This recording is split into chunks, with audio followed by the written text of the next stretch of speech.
your gold and silver? What care I for your house and land? What care I for your world of pleasure? All I want is a handsome man.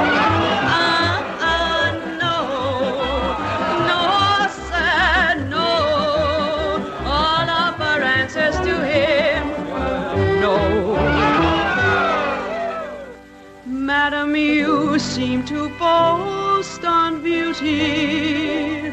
Beauty surely will vanish away. Pick a pretty red rose in the morning,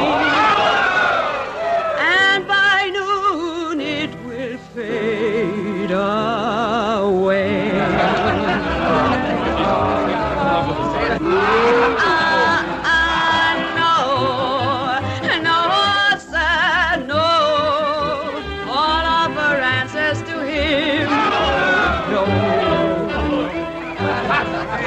All of her answers to him were no.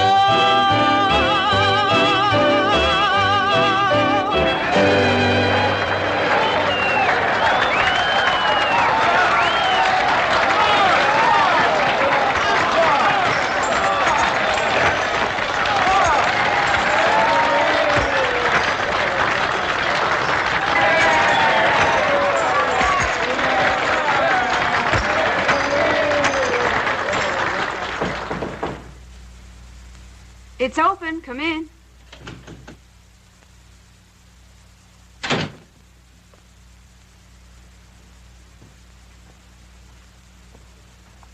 Your rose is most beautiful, Mr. Cartwright. Hardly anything, ma'am, compared to all these. I don't think any of them could have been given with more admiration or affection. That's rather bold, sir. I might almost say wicked. Speaking of wicked, that was a fairly wicked dance you did out there on the stage. You didn't like it? Who, me? Ma'am, I loved every bit of it. As a matter of fact, Tell me, Mr. Cartwright, your mother was the third wife? And the last. What was her name? Felicia. Why do you ask? I don't know, but you must be very much like her.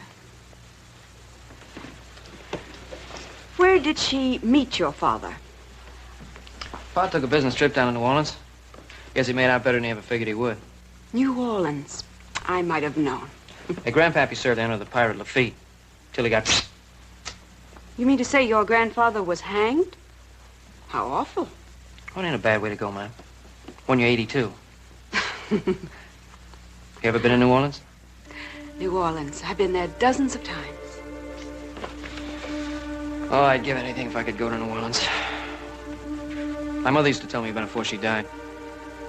I can hardly remember now. I was just a little kid, not even 5 years old. I know she used to tell me what a beautiful city it was. Yes, a very beautiful city. Very old and very gracious. But we'll talk about that at supper. I got a little place all picked out. Run by a fellow from Paris, France. Going to Virginia City a couple of years ago and paying for gold. And he got so discouraged with the kind of food they dish out around here, he just opened up a little cafe.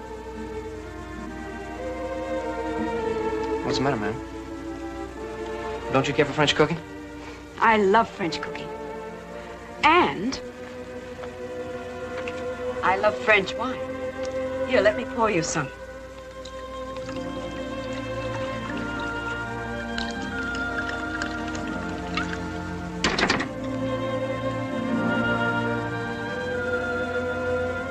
To your very good health, monsieur. What is it? They call it champagne.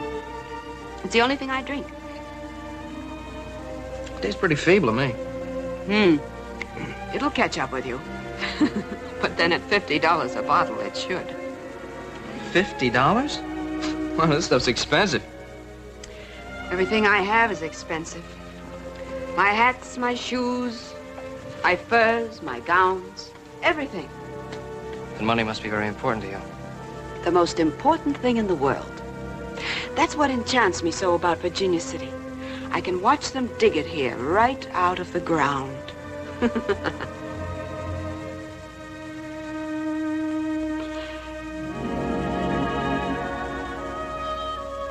You don't know how hard I've worked. How many years it's taken to be able to buy the kind of champagne we're drinking now.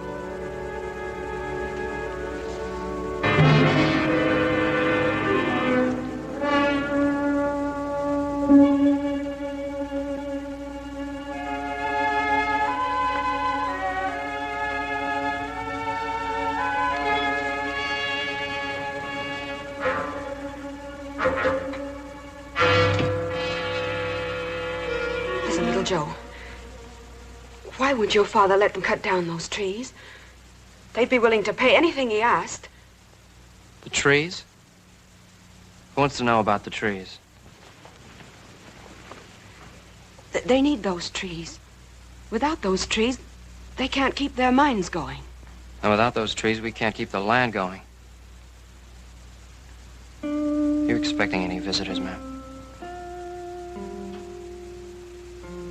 I suppose you know what I've done, don't you?